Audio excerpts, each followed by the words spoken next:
Louvado seja nosso Senhor Jesus Cristo, para sempre seja louvado. Rezemos juntos pelo sinal da Santa Cruz. Livrai-nos Deus nosso Senhor dos nossos inimigos, no nome do Pai, do Filho e do Espírito Santo. Amém. Vinde, Espírito Santo, enchei os corações dos vossos fiéis e acendei neles o fogo do vosso amor. Enviai-nos, ó Pai, o vosso Espírito, e tudo será criado e renovareis a face da terra. Oremos, ó Deus, que instruíste os corações dos vossos fiéis com a luz do Espírito Santo. Fazei que apreciemos retamente todas as coisas, segundo o mesmo Espírito, e gozemos sempre de sua consolação, por Cristo Senhor nosso. Amém. Capítulos 13 e 14 do livro do Apocalipse. Capítulo 13, então, vai dizer assim: Vi então levantar-se do mar uma fera, que tinha 10 chifres e 7 cabeças. Sobre os chifres 10 diademas, e nas suas cabeças nomes blasfematórios. A fera que eu vi era semelhante a uma pantera, os pés como de urso, as fauces como de leão. Uma das suas cabeças estava como que ferida de morte, mas essa ferida de morte foi curada. E todos, pasmados de admiração, seguiram a fera e prostraram-se diante do dragão, porque dera seu prestígio à fera. E prostraram-se igualmente diante da fera, dizendo: Quem é semelhante à fera? E quem poderá lutar com ela? Foi-lhe dada a faculdade de proferir arrogâncias e blasfêmias. E foi-lhe dado o poder de agir por 42 meses. Lembra dos 42 meses que a gente viu lá no versículo 11? Os 42 meses, os 3 anos e meio, ele volta aqui, né? Esse tempo simbólico. Abriu, pois, a boca em blasfêmias contra Deus, para blasfemar o seu nome, o seu tabernáculo e os habitantes do céu. Foi-lhe dado também fazer guerra aos santos e vencê-los. Recebeu autoridade sobre toda tribo, povo, língua e nação. E hão de adorá-la todos os habitantes da terra, cujos nomes não estão escritos desde a origem do mundo no livro da vida do Cordeiro imolado. Vou dar uma paradinha aqui, né? Então aqui começa falando de uma fera, né? Vamos entender uma coisa, né? Nós não estamos aqui para estudar história, né? E eu não estou aqui como alguém que quer fazer teologia bíblica, qualquer coisa desse tipo aqui, né? A gente está aqui para rezar com a palavra de Deus, para meditar a palavra de Deus e colocar em prática na nossa vida, né? Então, dentro dessa perspectiva, eu não quero aqui me ater à época ao período do Império Romano. Eu não quero aqui me ater na autoridade de Nero daquela época. Por quê? Porque Nero passou, né? Nero passou, a perseguição inicial da igreja passou, né? Aquilo que foi vivenciado lá naqueles primeiros anos, que foi duríssimo, né? Foi a duras provas que a igreja nascente sobreviveu naquele tempo do Império Romano. E até que eles chegaram num ponto que disseram: olha, nós não vamos continuar matando cristãos, porque os cristãos mortos, os mártires são sementes de novos cristãos. Quanto mais a gente mata cristão, mais cristão tem. Então vamos parar de matar os cristãos que não está dando certo, né? Então eles perceberam isso. Quanto mais eles matavam cristãos, mais pessoas se convertiam ao cristianismo. Quanto mais eles matavam os cristãos, mais pessoas se convertiam ao cristianismo, né? Então, houveram ali ao longo da história pessoas de poder que abusaram do seu poder para se levantarem contra aqueles que são de Deus, né? E aqui especificamente é muito retomada essa questão do Império Romano. Mas, como o próprio livro do Apocalipse diz, ele é um livro referente aquele tempo, aquela época. Eu repeti isso várias vezes, né? Vocês perceberam que eu falei isso várias vezes, né? Os estudiosos também falam isso, não vou tirando essas coisas da cabeça não. Mas eram referentes àquele tempo, eram referentes a coisas que já haviam acontecido, mas essas palavras são referentes também àquilo que há de acontecer antes do fim, né? Então, isso a gente acompanha há muito tempo, grandes pregadores, grandes homens, né? E mulheres do nosso tempo, que vão nos alertando, que vão nos indicando o caminho, que vão nos apontando aquilo que acontecerá, aquilo que a igreja vai passar, vai passar. Se a igreja dos primórdios, ela já passou por muita coisa, não nos enganemos. A igreja que está presente nesse mundo antes da vinda de Cristo, ela vai padecer muitas coisas. E quem é essa fera? Entrando então no livro do Apocalipse aqui no capítulo 13, essa primeira fera que surge, né? É um poder de governo, né? Que essa fera tem. E aí de repente vem fazer aqui essa analogia, né? E vem dizer que ela tinha uma ferida de morte que foi curada. E por causa disso, muitos acreditaram na fera e adoraram a fera, não é? Muitos se deixaram ludibriar, se deixaram enganar. E aí eu entro numa questão muito importante. Nós precisamos pensar se nós temos uma fé realmente embasada. Se nós sabemos em que é que nós cremos, e se nós sabemos por que nós acreditamos, e se nós estamos dispostos a dar a nossa vida por aquilo que nós cremos. Nós precisamos ter consciência dessas coisas, né? Porque se eu abro mão da minha fé por coisa pequena, né?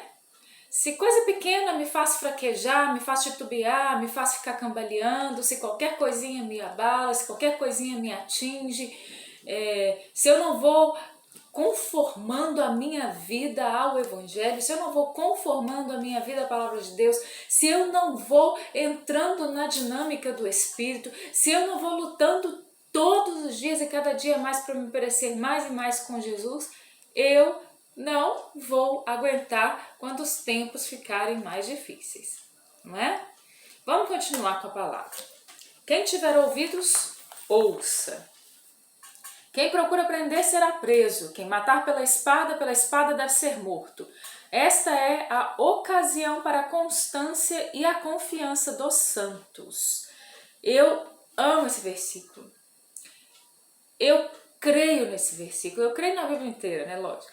Mas esse versículo fala muito ao meu coração, sobretudo quanto mais os tempos vão se afunilando, quanto mais o tempo vai passando e as coisas vão se aproximando de nós, essas realidades, mas eu acredito que este é o tempo, que esta é a ocasião para a constância e a confiança dos santos.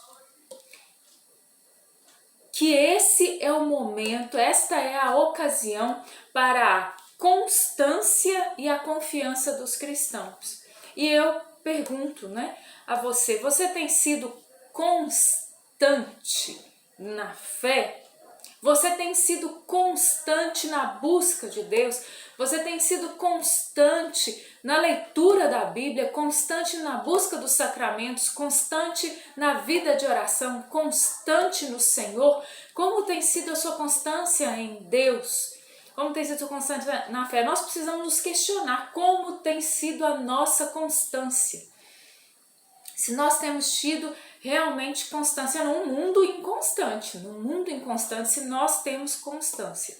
E se nós temos confiança, nós temos confiado em Deus, apesar dos pesares, apesar de tudo, nós continuamos confiando no Senhor com uma confiança firme, com uma confiança inabalável. Como tem sido a nossa confiança? Porque esta é a ocasião para a constância e a confiança dos santos. Então, quando diz aqui do santo, gente, está falando do povo de Deus, né? Está falando daqueles que abraçaram a fé, aqueles que caminham na fé. Vi então outra fera subir da terra, presta atenção. Tinha 2 chifres como um cordeiro, mas falava como um dragão. Porque o dragão, gente, ele pode até tentar ser um cordeiro, mas ele jamais vai ser, né? Ele até pode tentar ter a aparência do cordeiro, sobretudo do cordeiro de Deus que tira o pecado do mundo, mas ele nunca terá. E aqui vai dizer então que ele tem a aparência do cordeiro, mas que ele fala como um dragão, porque ele é, né? E aí continua dizendo, ele exercia todo o poder da primeira fera sob a vigilância desta. O que está falando aqui? Está falando de um outro poder. Houve uma primeira fera, surge uma segunda fera que anda sob a vigilância da primeira. Entende? Então, o que acontecerá no final dos tempos são duas autoridades. Uma autoridade de governo, uma autoridade política mundial e uma autoridade religiosa mundial. Parece um cordeiro, mas fala como um dragão. Vamos lá. Ele exercia todo o poder da primeira fera sob a vigilância desta e fez com que a terra e seus habitantes adorassem a primeira fera, cuja ferida de morte havia sido curada. Realizou grandes prodígios de modo que fez descer do céu sobre a terra à vista dos homens, que até fez descer fogo do céu à terra à vista dos homens. Então, uma fera que começa a realizar prodígios. Uma fera que começa a realizar prodígios. Realizou grandes prodígios, de modo que fez até descer fogo do céu sobre a terra à vista dos homens. Gente, nós somos uma geração que muitas vezes a gente vê um prodígiozinho, já era, né? Misericórdia, vamos ficar firme na fé. Seduziu os habitantes da terra e com os prodígios que lhe era dado fazer sob a vigilância da fera, persuadindo-os a fazer uma imagem da fera que sobrevivera ao golpe da espada. Então, aquela primeira fera que tinha uma ferida na cabeça, que foi curada, uma ferida de morte, essa segunda fera vai então fazer essa imagem daquela primeira fera que sobrevivera ao golpe. Olha só. Persuadiu os homens a fazer. Foi-lhe dado também comunicar espírito à imagem da fera, de modo que essa imagem se pusesse a falar e fizesse com que fosse morto todo aquele que não se prostrasse diante dela. Então, vai falar da imagem de uma fera, dessa imagem da fera, que é capaz de matar aquele que não se prostra diante dela, né? Vamos ver então. Tudo aqui, gente, numa linguagem figurada, mas que vai dizer de realidades, né? E de coisas muito concretas que acontecerão, né? Um novo tempo de martírio, um novo tempo de perseguição, né? Eu já ouvi irmãos evangélicos falando sobre essa passagem, dizendo, viu, por isso que não pode ter imagem, né? Porque olha só, vamos fazer uma imagem da fera e essa imagem vai ter um espírito, né? Gente, vamos deixar claro que, fazendo só um parêntese na palavra, o que é idolatria, tá? Idolatria, quando o Antigo Testamento inteiro traz a questão da idolatria, ela vem da palavra ídolon, que é uma imagem esculpida com o espírito dentro, né? Por exemplo, eles tinham lá no Antigo Testamento as imagens de Baal, e eles acreditavam que Baal era vivo. Eles acreditavam que os ídolos deles, que eles eram vivos, né? Que eles tinham um espírito dentro, que ali era um Deus de verdade. Então, isso não tem nada a ver com as nossas imagens católicas, né? Porque no Antigo Testamento o próprio Deus pediu que se fossem, por exemplo, feitas imagens de 2 querubins sobre a Arca da Aliança, não é? Então, por que é que Deus mandaria fazer, por exemplo, imagens no Antigo Testamento se dissesse respeito disso? Então não vamos nos enganar, nós precisamos ler o Catecismo da Igreja Católica, a gente precisa ler a Bíblia, a gente precisa ter entendimento, a gente precisa ler à luz do magistério da Igreja, para também não ficar com a abobrinha na cabeça, né, gente? Aqui tá falando de outra coisa, um contexto completamente diferente, mas vamos dar seguimento então, né? Foi só um parêntese. Conseguiu que todos, pequenos e grandes, ricos e pobres, livres e escravos, tivessem um sinal na mão direita e na fronte, e que ninguém pudesse comprar ou vender se não fosse marcado com o nome da fera, ou o número do seu nome. Eis aqui a sabedoria, quem tiver inteligência calcule o número da fera, porque é número de um homem. E esse número é 666. O 666 que a gente fala tanto, que tanta gente tem medo dele, né? Mas vamos pensar, gente. Essa marca na fronte, que vem dizer aqui, que aqueles que não poderiam comprar ou vender se não fosse marcado com o nome da fera e o seu número, né? E aí por isso que ele conseguiu que todos, pequenos e grandes, ricos e pobres, livres e escravos, tivessem um sinal na mão direita e na fronte.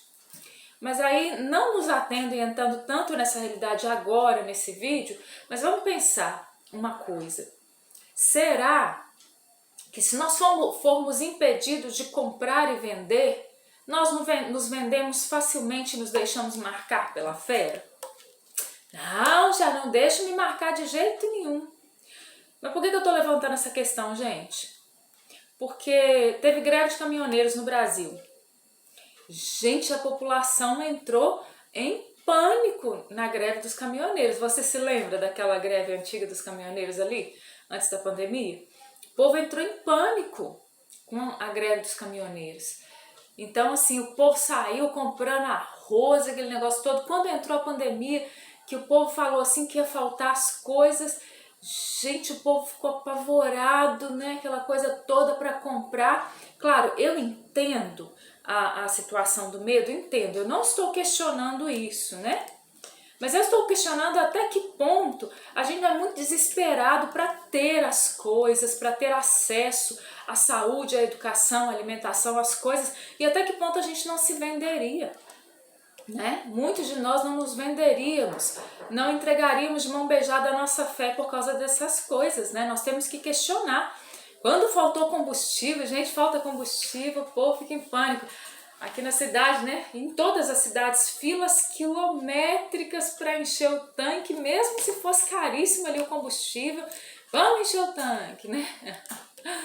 Então, eu penso assim, qual é o nível do desespero de uma população, se essa população, então, ela é impossibilitada de consumir alguns bens, né? E diante de se apertar um pouquinho a população, vamos pensar agora nos cristãos, se apertar um pouquinho os cristãos, quantos cristãos não vão, não, nem eu preciso comprar, gente, eu preciso comprar, eu preciso vender, eu preciso, né? Eu preciso estar aí no sistema, eu preciso estar dentro do sistema, né? A gente tem que tomar cuidado para a gente não acabar entrando no sistema do anticristo. A gente tem que tomar cuidado para não acabar entrando no sistema do mundo. Porque muitas vezes para entrar no sistema do mundo já agora, né? Sem a fera, sem a besta, né? Ter se manifestado ainda, facilmente a gente às vezes conta uma mentira para ganhar vantagem, né? A gente vive num sistema de competição muito grande, onde se eu passar por cima do outro e pisar na cabeça do outro para ganhar vantagem, tá tudo bem, né? A gente tem que pensar, né? A gente tem que fazer um exame de consciência verdadeiro e ver se a gente está sendo cristão de verdade, né? Para que quando essas coisas acontecerem, a gente vai dizer não, porque Deus, Ele tem nos dado a graça de vermos, né? De vermos como o mundo está caminhando, de enxergarmos como as coisas estão progredindo, de enxergarmos que nem todo mundo que está na igreja, na verdade, está levantando a bandeira de Jesus Cristo. Tem muitas outras bandeiras sendo levantadas, né? Então a gente tem que tomar cuidado com essas coisas, gente. Ou a gente segue Jesus Cristo de verdade e é por causa dele e ponto, ou então a gente corre um grande risco de se entregar facilmente à fera, à besta. Vamos lá. Versículo 14, capítulo 14. Eu vi ainda o cordeiro que estava de pé no Monte Sião, e perto dele 144 mil pessoas. Lembra dos 144 mil assinalados que traziam escritos na fronte o nome dele e de seu pai? Bendito seja Deus, né? Nós vimos lá a primeira fera, a segunda fera, agora a gente vê o Cordeiro de Deus, autêntico, verdadeiro, Jesus Cristo, o Senhor, aquele que vive. Nós vemos então o Cordeiro de Deus de pé no Monte Sião e perto dele 144.000 que traziam escritos na fronte o nome dele e de seu pai. Nós precisamos estar ao redor do Cordeiro, gente, não tem outro lugar que a gente deve estar. Ouvi, entretanto, um coro celeste semelhante ao ruído de muitas águas e ao ribombar de potente trovão. Esse coro que eu ouvia era ainda semelhante a músicos tocando as suas cítaras. Cantavam como que um cântico novo diante do trono, diante dos 4 animais, diante dos anciãos. Ninguém podia aprender este cântico a não ser aqueles 144.000 que foram resgatados da terra. Maravilhoso esse cântico, né? Pensa, gente, o cântico dos remidos no céu. Quando houver então novos céus e uma nova terra, quando tudo for restaurado e o reino de Deus for plenamente estabelecido, o cântico dos remidos vai ser maravilhoso, gente. Nossa, que coisa maravilhosa. Esses são os que não se contaminaram com mulheres, pois são virgens. São eles que acompanham o Cordeiro para onde quer que vá. Foram resgatados dentre os homens como primícias oferecidas a Deus e ao Cordeiro. Em sua boca não se achou mentira, pois são irrepreensíveis. Num mundo cheio de impureza, gente, a palavra de Deus diz que aqueles que são assinalados, eles têm uma pureza autêntica, né? Diz que na sua boca não tem mentira, que eles são irrepreensíveis. Gente, qual que é a nossa meta? Pelo amor de Deus, de Nossa Senhora, qual que é a nossa meta? A nossa meta é ser irrepreensível? A nossa meta é que na nossa boca não haja mentira, porque pelo amor de Deus, gente, a gente se entrega por coisa pouca, por coisa fácil. Deixa eu falar a verdade, viu? A gente tem que deixar de ser um povo mole, a gente tem que deixar de ser um povo devagar, quase parando. A gente precisa ser forte, a gente precisa ser firme no propósito, pelo amor de Deus, né? Deve todo mundo, fala mal de todo mundo e briga com todo mundo e fala mentira para todo mundo e vive uma vida dupla. Você tem uma vida diante das pessoas, você tem uma vida fora do olhar das pessoas, né? Tanta mentira, tanta falsidade, tanta coisa. Pelo amor de Deus, onde é que a gente vai parar com isso? Onde é que nós vamos parar com isso? Né? Ou nós somos inteiros de Deus, ou nós somos inteiros do Cordeiro, ou então vai dar ruim, como a gente fala hoje em dia, né? Vai dar ruim para nós, gente. Vai dar ruim mesmo, né? Me perdoe dizer, mas não tem como. Parece que hoje em dia, né, tem uma pregação light na igreja, gente. Nossa, me perdoe dizer, uma pregação light na igreja.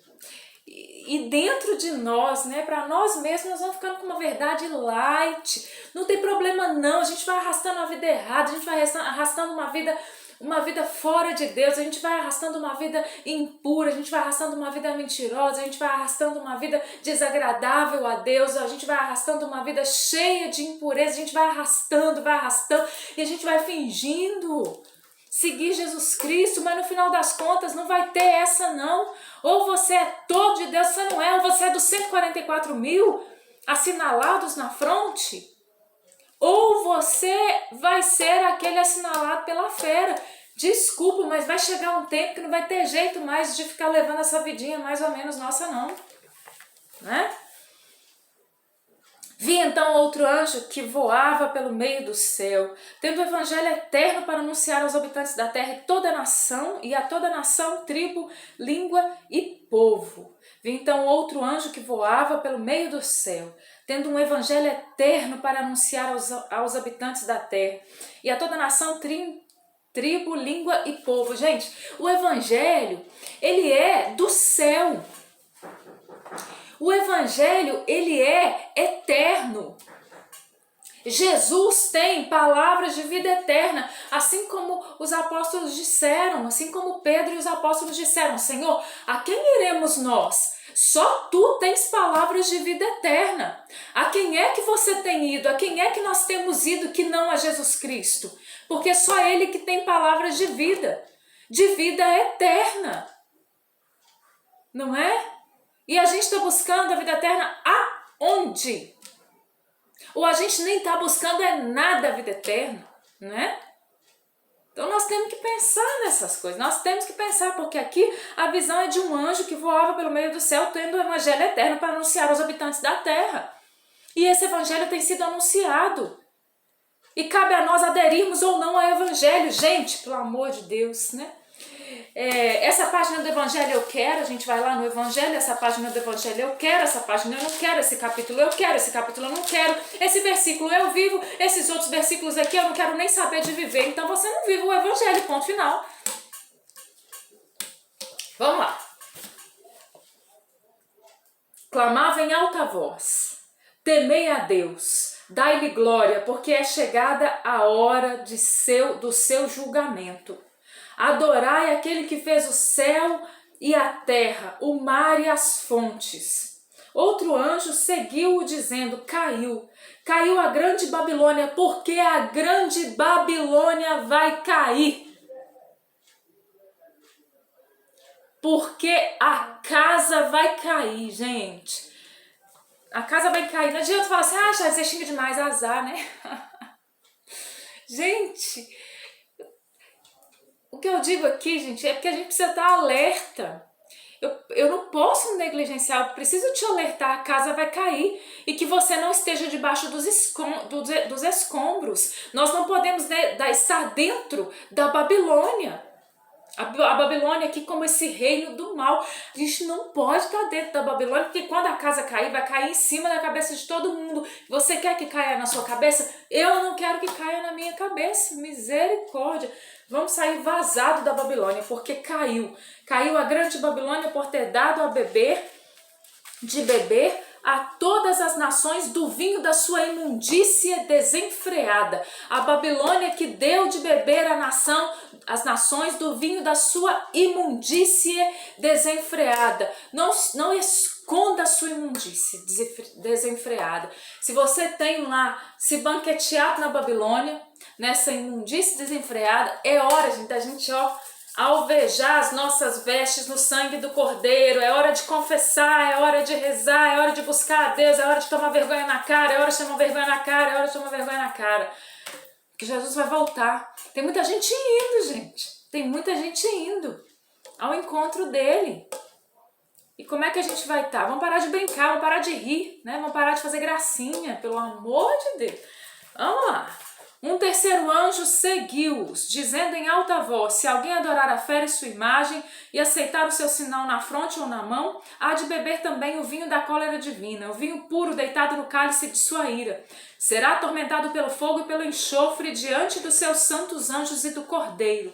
A fumaça do seu tormento subirá pelos séculos dos séculos, não terão descanso algum, dia e noite, esses que adoram a fera e sua imagem e todo aquele que acaso tenha recebido o sinal do seu nome.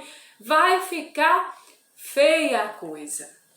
Vai ficar feia a coisa. Quem está dizendo aqui é o terceiro anjo que está dizendo em voz alta: se alguém adorar a fera e sua imagem, aceitar o seu sinal na fronte ou na mão, há de beber também o vinho da cólera divina. Não pensa só que você vai ficar bebendo o vinho da imundícia desenfreada da Babilônia, não, gente.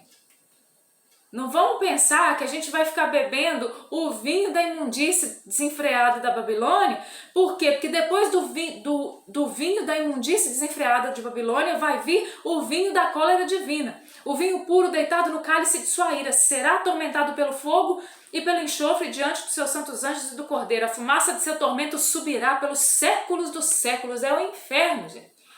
E o inferno, tem gente que fala que o inferno não existe, então tá, espera para ver então, só que vai ser pelos séculos dos séculos, por toda a eternidade. Não terão descanso algum, dia e noite. Hoje eu quero sombra e água fresca, mas lá eu não vou ter descanso algum, dia e noite. Hoje eu tenho que relaxar, eu tenho que desestressar, né? Então vai. E continua então, versículo 12. Eis o momento para apelar para a paciência dos santos, dos fiéis, aos mandamentos de Deus e à fé em Jesus. Este é o momento para apelar para a paciência dos santos. Senhor, dá minha santa e bendita paciência. Quando eu falo aqui o dia inteiro isso, gente, as meninas aqui em casa até sabem. Elas mesmo falam já: ai, Senhor, me dá a santa e bendita paciência, que tem hora a gente tem que ter uma santa e bendita paciência, não é verdade? É verdade. É a hora de apelar para a paciência dos santos, dos fiéis, aos mandamentos de Deus e à fé em Jesus. Eu ouvi do céu uma voz do céu que dizia: escreve, felizes os mortos que doravante morrem no Senhor. Eu preciso dizer, no meio dessa pandemia, felizes são os mortos que doravante morrem no Senhor. A gente pensa que infeliz é quem está morrendo. Não, infeliz é quem está morrendo longe de Deus. Aí é infeliz mesmo. Mas feliz é aquele que doravante está morrendo no Senhor, porque agora está na vida eterna, gente. Quem está morrendo no Senhor está na vida eterna, aleluia. Sim, diz o Espírito, descansem dos seus trabalhos, pois as suas obras os seguem. Eu vi ainda uma nuvem branca, sobre a qual se sentava como que um filho do homem, com a cabeça cingida de coroa de ouro puro, e na mão uma foice afiada. Outro anjo saiu do templo, gritando em voz alta para aquele que estava assentado na nuvem: lança a tua foice e ceifa, porque é chegada a hora de ceifar, pois está madura a seara da terra. A seara está madura, gente. A seara está madura. E agora a foice vai passar. Por quê? Porque é preciso colher. Então, como eu disse, as almas que estão sendo colhidas, que estão no Senhor, aleluia, glória a Deus, bendito seja, elas estão na glória agora. Mas aquelas que estão sendo ceifadas e que não estão em Deus, misericórdia. O ser que estava sentado na nuvem lançou então a foice à terra, e a terra foi ceifada. Outro anjo saiu do templo do céu. Tinha também uma foice afiada, e outro anjo, aquele que tem o poder sobre o fogo, saiu do altar e bradou em alta voz para aquele que tinha a foice afiada: lança a foice afiada e vindima os cachos da vinha da terra, porque maduras estão as suas uvas. O anjo lançou sua foice à terra e vindimou a vinha da terra, e atirou os cachos no grande lagar da ira de Deus. O lagar foi pisado fora da cidade, e do lagar saiu sangue, que atingiu até o nível dos freios dos cavalos pelo espaço de 1.600 estádios. É hora de pensar. É hora de pensar. Tinha uma música antiga, né? Falava assim: se o Senhor peneirar, eu quero estar do lado de lá. De que lado você quer estar na hora que o Senhor peneirar? Né? Não quero ser joio, Senhor, né? Quero ser seu trigo do amor. Falando lá da parábola do joio e do trigo. Aqui vem falar dessas uvas que vão ser pisadas. O lagar vai ser pisado fora da cidade e vai sair um sangue que vai atingir até o nível dos freios do cavalo. Nós queremos estar com o Senhor. Nós precisamos estar com o Senhor. Não é por medo, não, gente. É por urgência. É urgência. A nossa conversão, ela é urgente. Peçamos a graça de Deus sobre nós para que nós nos convertamos, né? Acabou-se a quaresma, mas é tempo de conversão todos os dias. Espero que nós tenhamos nos convertido nessa quaresma. Se não, segura o pé, que o tempo está acabando. Ave Maria, cheia de graça, o Senhor é convosco. Bendita sois vós entre as mulheres, e bendito é o fruto do vosso ventre, Jesus. Santa Maria, Mãe de Deus, rogai por nós, pecadores, agora e na hora da nossa morte. Amém. Em nome do Pai, do Filho e do Espírito Santo. Amém. Louvado seja o nosso Senhor Jesus Cristo, para sempre seja louvado.